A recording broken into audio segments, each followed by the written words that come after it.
Zovem se Matija. Za vrijeme suđenja optuženom Stepincu sjedio sam ovdje u sudnici u 5. redu.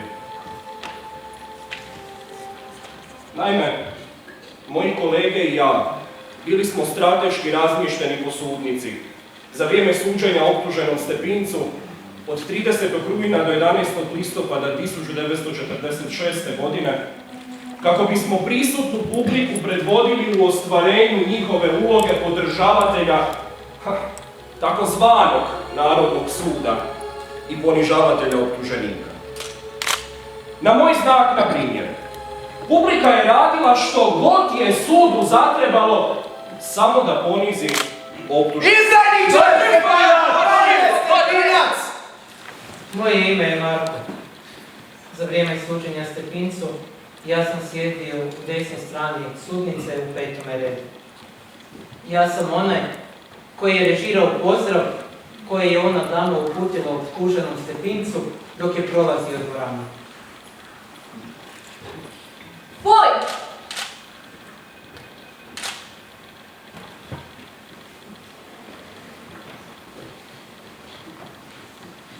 Ja sam Luka. Kad sam bio mlađi, sjedio sam ovdje u sudnici, u 1. redu u sredini. Bio sam zadužen za lažiranje svjedočanstava i za podršku svjedocima koji su svjedočili protiv optuženog Stepinca. Isto tako zadatak mi je bio spriječiti sva svjedočanstva koja bi išla u prilog optuženom. Pomagao sam tužitelju Blaževiću u uredu onaj dan kad se dr. Milutin Radetić, primarijus Sveučilišne klinike u Zagrebu, pravoslavne vjeroispovijesti, prijavio da svjedoči u korist optuženome, jer ga je spasio od sigurne smrti. Naša reakcija prema takvom i sličnim svjedocima bila je: marš napolje, klerofašista! Ja sam Ivan i bio sam prisutan na suđenju optuženom Stepincu. Sjedio sam u sredini dvorane u 3. redu. Vodio sam brigu o mediji. Tisak, radio, film. Pod mojim je rukovođenjem prikazalo Stepinca u narodu kao zločinca, koljača i bandita, jer sam po selima, trgovištima i gradovima prikazivao montirani film Stepinac pred Narodnim sudom, gdje sam prikazao prizore ratnih strahota i pustošenja uz komentar: sve je to Stepinac podupirao i blagoslivljao. Ja sam onaj tajni činovnik koji je ispravljao zapise sa suda. Zapisi koji bi bili objelodanjivani u novinama nikada nisu u potpunosti odgovarali onome što se moglo čuti u dvorani. Bilo bi to previše kompromitirajuće za Narodni sud. Što je ovo? Ko je to izjavio? Kvaternik. Pavelić i ustaše mrzili su nadbiskupa Stepinca. To briši. To ne može proći u javnosti, jeste li ga razumio?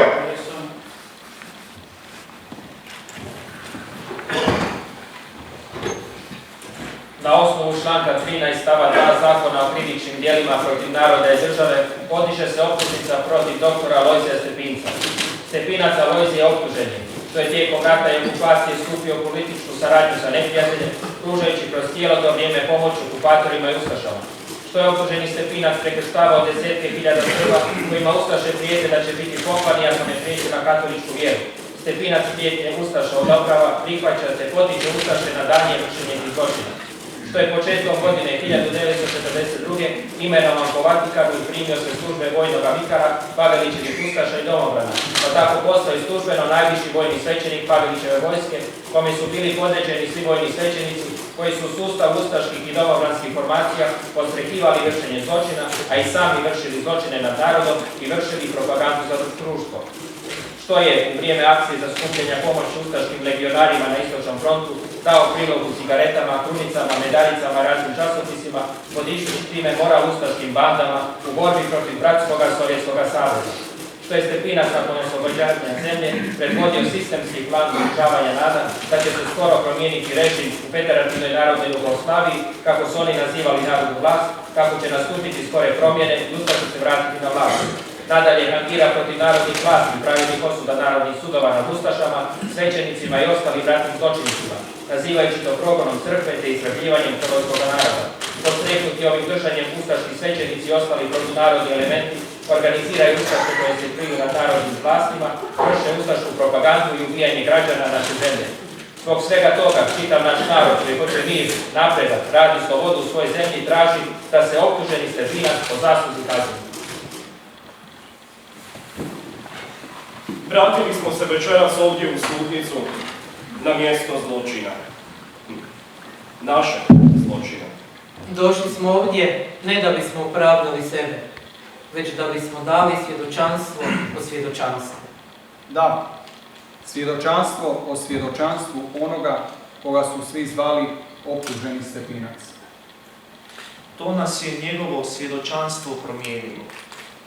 Zaista promijenilo. I to ne nakon što je Stepinac proglašen blaženim. Ne. Ta se promjena dogodila već tijekom suđenja i neposredno nakon donošenja presude. Tijekom razapinjanja i odmah nakon što smo ga razabrali. Promijenila nas je hrabrost i nepokolebljivost svjedoka opraštanja i ljubavi. Bio je to šok za nas, baš kao i za satnika na Golgoti, kad je u Isusu prepoznao Sina Božjega. I mi smo u optuženom Stepincu prepoznali svjedoka istine. Ja sam ostao razoružan 4. dan, 3. listopada, kada su optuženom Stepincu dali priliku da odgovori na sve optužbe. Govorio je 38 minuta, a meni je sve postalo kristalno jasno već nakon prvih nekoliko rečenica, kada je rekao: na sve tužbe koje su ovdje protiv mene iznesene, odgovaram da je moja savjest mirna, makar se publika tome smijala. Sada se ne kanim braniti, niti apelirati protiv osude. Ja sam za svoje uvjerenje sposoban podnijeti ne samo ismjehivanje, prezir, poniženje, nego je mi je savjest čista, pripravan sam svaki čas i umrijeti. Umrijeti za svoja uvjerenja. Kukavica ne može biti spreman umrijeti za svoja uvjerenja. Optuženi Stepinac, dakle, nije bio kukavica. On je ostao miran cijelo vrijeme dok ga je publika ismijavala, i to u mojoj režiji. Slušao sam cijeli njegov govor i što je više govorio, ja sam mu se sve više divio. Ali nisam smio stati. Morao sam izvršiti svoju dužnost i poniziti ga pogrdama i ponižavanjima do kraja.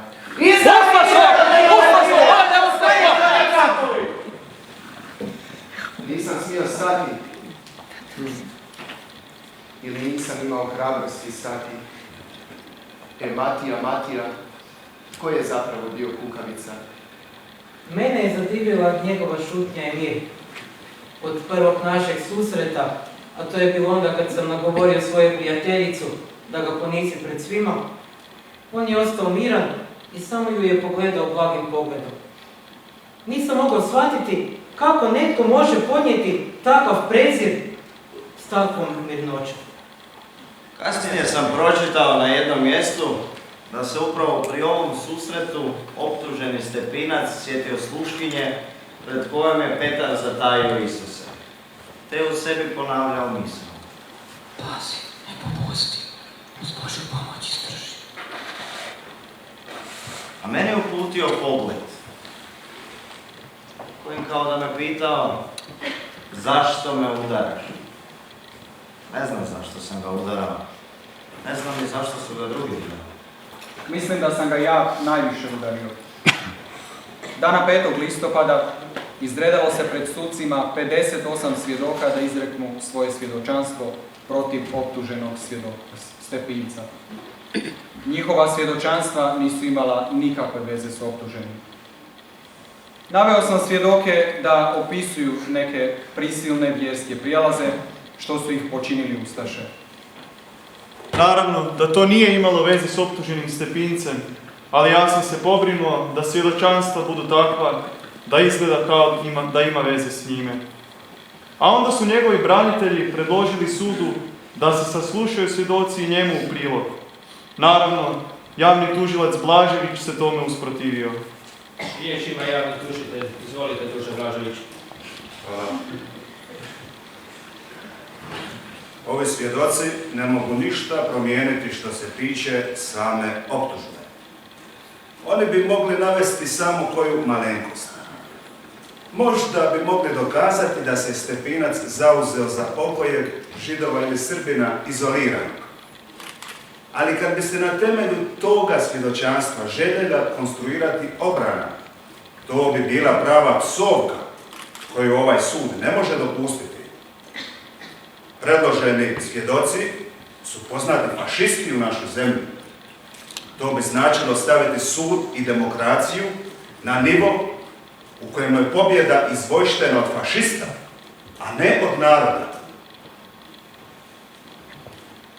Stepinac je temeljito podupro terorizam. U glavnim pitanjima on je surađivao s Pavelićem. Njegova politika je identična s politikom Pavelića. Ako je među njima bilo ikakvih divergencija, one su se odnašale na osobne stvari. Na ovakav govor i na ostale pogrdne nazive koje je na njega sipao javni tužilac Jakov Blažević, optuženi Stepinac je odgovarao šutnjom, koja je u tim trenucima postala glasnom obranom. A govorio je i branitelj Politeo. U ime obrane, doktore Politeo, izvolite. Slušali ste, bila bi psovka. I ja velim da bi bila psovka ako se saslušaju samo svjedoci koji terete. Upozoravam da je presuda koju će izreći narod u posljednjoj instanci protiv koje neće biti moguće apelirati. Osim toga, moj zahtjev od svjetske važnosti, koji zazivlja pažnju cijeloga svijeta. I zbog toga zahtijevam da se pripuste svjedoci. Oni će moći kazati mnogo više nego što bih ja mogao iskazati. I što mi je dopušteno u rijetkim slučajevima.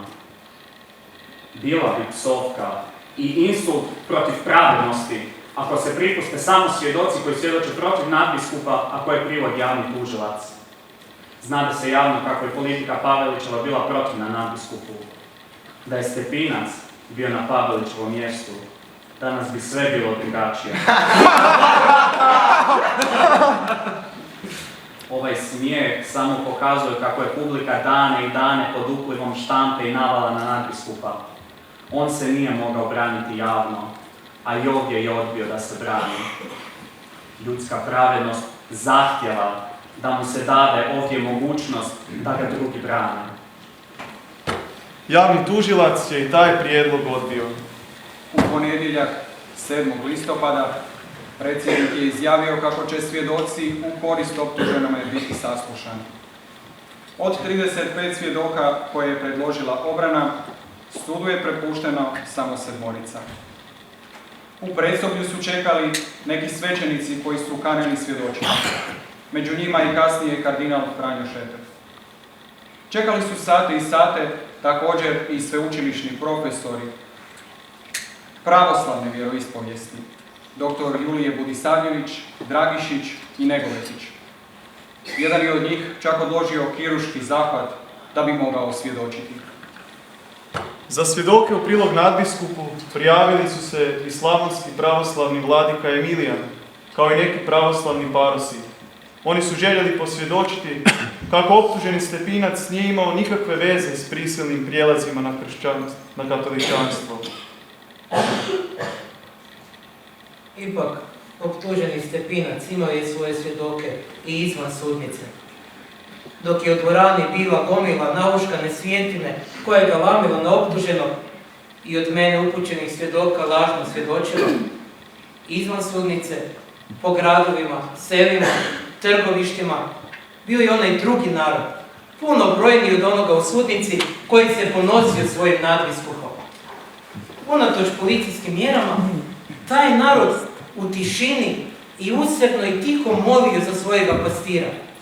Nitko ko se tih dana nalazi u Zagrebu neće moći zaboraviti ono mnoštvo ljudi svake dobi i svakoga staleža koje je u tišini ispunjavalo zagrebačke crkve. Mene su poslali da provjerim ta okupljanja. Došao sam ispred Zagrebačke katedrale, a ljudi, oni su tamo molili.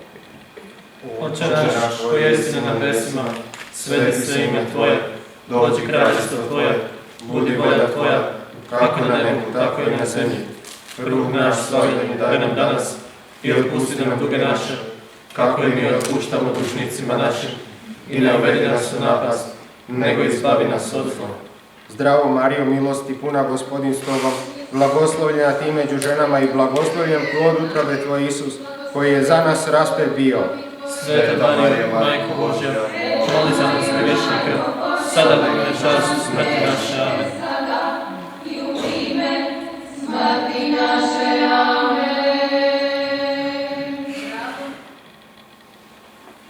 Inače, optuženi Stepinac svoj mir, stav i držanje na sudu nije pripisivao sebi, nego upravo ovakvim molitvama vjernika.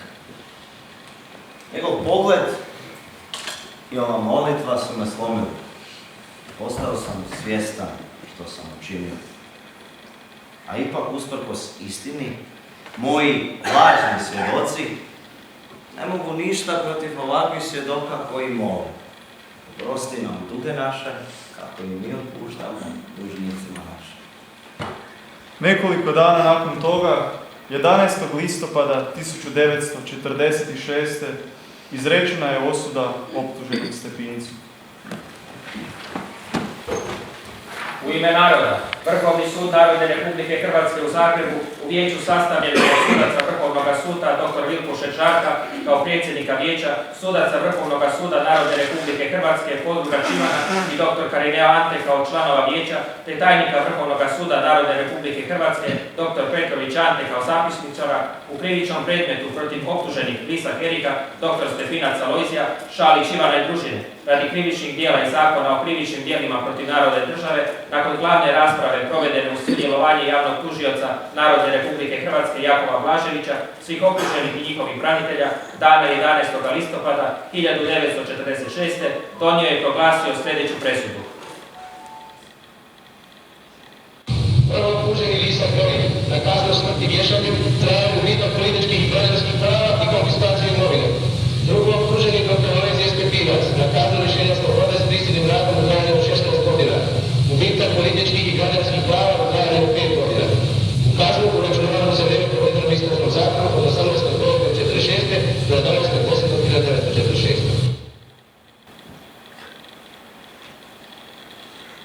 Gledao sam optuženog Stepinca za vrijeme izricanja presude. Premda je bio duboko ponižen i uvredama obasut, ostao je miran u svom šutljivom dostojanstvu. Ima trenutaka kada šutnja najviše kazuje. Sucima, a i svima nama, pokazao je da je proniknuo u njihove namisli i nakane. Njegov govor pred sudom bio je svjedočanstvo njegove duhovne veličine. Proces protiv optuženog Stepinca završio je prividnim porazom, njegovim prividnim porazom. No, zapravo, to je bila njegova velika pobjeda i veličanstveni privid. Vijest da je optuženi Stepinac kao ratni zločinac osuđen na 16 godina robije munjevitom se brzinom proširila po cijelom svijetu i zabezeknula je svjetsku javnost. Moj posao bio je cenzurirati za širu domaću javnost sve one izjave sa zapada koje su mogle ukazivati na nepravednost osude. To nije bilo lako. Istinu ne možete tek tako zaustaviti. Samo 2 dana nakon presude, Louis Breyer, predsjednik Udruženja američkih židova, dao je izjavu o ovom slučaju prilikom svoje konferencije na Bronxu.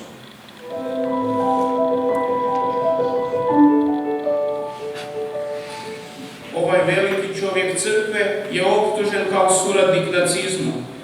Mi Židovi prosvjedujemo protiv takve klevete. Poznavajući vrlo dobro njegovu prošlost, možemo reći da je on od godine 1934. i sljedećih godina bio uvijek vjeran prijatelj Židova i nije to skrivao ni u vrijeme okrutnih progonstava pod režimom Hitlerovim i njegovih pristaša.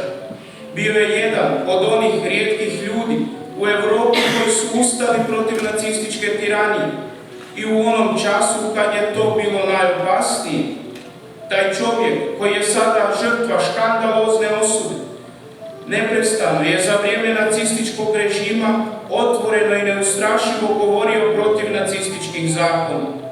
Njegovo protivljenje nacističkoj tiraniji nije nikada prestalo, niti se umanjilo. On je otvoreno podigao svoj glas protiv nametanja žute zvijezde, naglašujući da je to povreda ljudskog dostojanstva. I njemu treba zahvaliti što je taj način ugušen. Uz Pija 12. Monsignor nadbiskup Stepinac bio je najveći branitelj progonjenih Židova u Europi.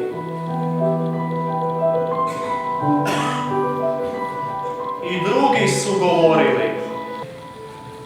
Ova je osuda golema nepravda i zločin protiv velikog rodoljuba koji se pokazao velikodušno prema svima bijednima, bez obzira na rasu i vjeru.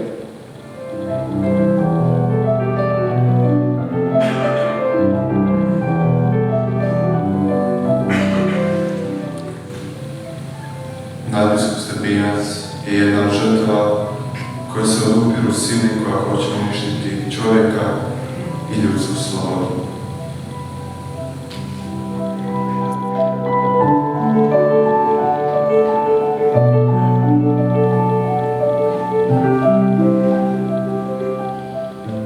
Katolički svijet neće zbog ovog zločina postati malodušan. Zločin je počinjen na nevino.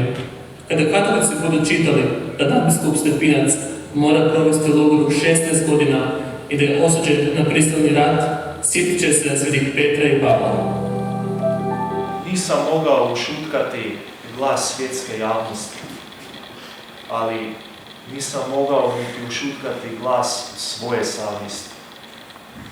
Njegove riječi sa suđenja, moja je savjest čista, nisu mi dale mira, jer moja savjest nije bila čista. Ja se još dugo nisam dao slomiti. Zatomio sam taj glas u sebi koji mi je govorio: ne činiš dobro, osudio si nevino.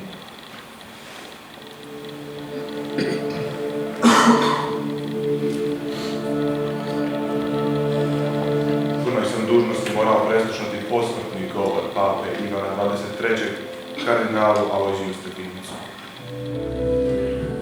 Gospoda kardinali, časna braćo, dragi sinovi, razlozi izvanrednog poštovanja i ljubavi ponukali su naše srce da održimo ovaj posmrtni obred u Bazilici Svetog Petra za ispokoj duše kardinala Alojzija Stepinca, premda nije običaj da se to čini za kardinala koji nije pripadao rimskoj kuriji. Jednostavni i odlični lik ovog oca i pastira Crkve Božije bio je našoj duši veoma milo.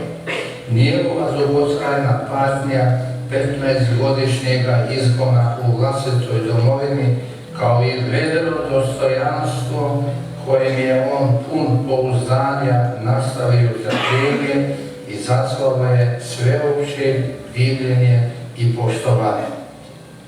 Kao tužni i žalosni zvuk zvona proširila se vijest o okolnostima njegove smrti, svratila pažnju njegovih najbližih sinova na odličan primjer nesavladive strpljivosti što ga je pružao za vrijeme tolikih godina odvojenosti, tako maloj udaljenosti svog obitavališta od njihova. Ove nam okolnosti dozivlju u pamet riječi liturgije Velike subote za Spasiteljem i njegovog groba. Ostavio nas je pastir dobri, izvor žive vode, za čijeg je umiranja sunce pomrčalo. I doista sunce je pri njegovu prijelazu u vječnu domovinu potamnilo nad kišnim i oblačnim obzorjem ovih zimskih dana. Kardinal Stepinac, koji je svojoj čuvenoj nadbiskupiji darovao 26 godina biskupovanja, bio je doista vjeran i poudana slika dobrog pastira, ponajprije u neumornom i gorljivom apostolskom radu. U posljednjih pak od već dugih godina bolne odjeljenosti zgrnuo je toliko bogatstvo zasluga da ih je sa uzret nebeski Otac sigurno upisao kao glavnicu milosti i blagoslova za sve obitelji i sve vjernike gorljive i bogoljubne hrvatskevnosti. Draga braćo i sinovi, nemojmo zaboraviti ozbiljni poziv u njegovoj oporuci, kojim nas dotiče da postojano opraštamo i promičemo mir. Kako je nježna, kako je danutljiva njegova prošnja, kojom moli oproštenje, ako je možda bilo koga usprkos čistoj i dobronamjernoj nakani za života, pa i u samo malo i najmanje uvrijedio. Kako je uzvišeno što je ponovio riječi umirućeg Isusa: oprosti, jer ne znaju što čine. U prilog onima koji su mu nanijeli tako nepravedne patnje. Plemenita je ta tvrdnja, ne znaju što čine. Ona je znak velike sućuti koja tragičnim bljeskom prodire u tajnu čovječje izopačenosti i shvaćanja smisla pojedinačnoga kao i zajedničkog života, čemu smo svi mi svjedoci.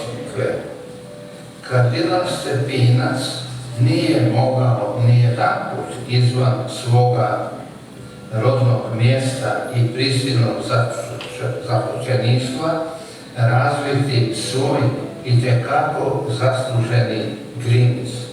No uvjereni smo i nadamo se da će u milosti i svjetlu Gospodnjem razviti svoju zaštitu nad cijelim kardinalskim zborom kojem služi na osobitu čast kao i nad cijelom svetom crkvom.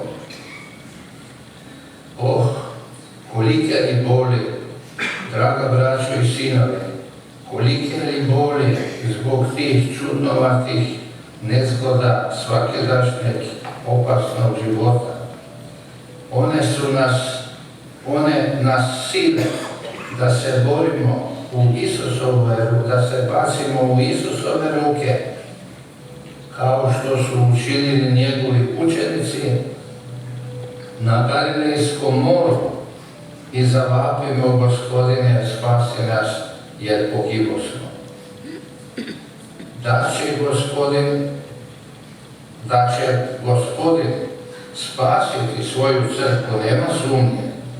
I u času žalosti spremni smo poslušati njegove riječi, premda nam ih upravlja s blagoslovom ukora.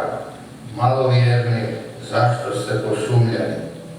Isus voli da ga zazivamo. Dosta, Gospodine, dosta.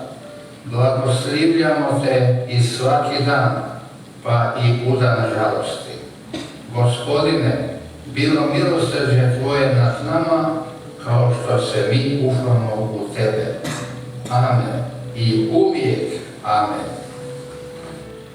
Tek sam tu shvatio, doprinio sam osudi nevina čovjeka koji sam branio katoličku vjeru. I sam je jedno rekao. Nama treba samo vjera, čvrsta i stalna vjera. Gospodinu se ne žuri. Mnogi mi pišu da žele doživjeti samo jedan dan da nestane toga pakla. Nekima je to teško čekati. Dugim im se čini to čekanje. Meni da pravo velim ne. Bog ima svoje planove. Svijet je puno pačina, pa treba dulje da se liječi i onda progleda. Ne smijemo zaboraviti da se zato traže žrtve. Taj željkovani dan će doći, no nije važno da li će ga ovaj ili onaj doživjeti.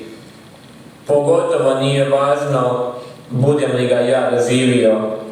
Ako treba, neka ide i život. Glavno je da ide naprijed Božja stvar. Osudili smo čovjeka koji je ubio nas, koji smo ga progonili. Osudili smo čovjeka koji je bio strpljiv s nama i koji je čekao naše obraćanje. Osudili smo čovjeka vjere koji je za nas podnio žrtvu. Ipak znamo da nam je oprostio kad je molio poput svojeg učitelja: oprosti im jer ne znaju što čine. Našom apostolskom vlašću dopuštamo da se sluga Božji Alojzije Stepinac od sada naziva blaženim i da se svake godine na dan njegova rođenja za nebo 10. veljače može slaviti njegov spomendan na mjestima i na način kako je to određeno kanonskim propisima i Oca i Sina i Duha Svetoga.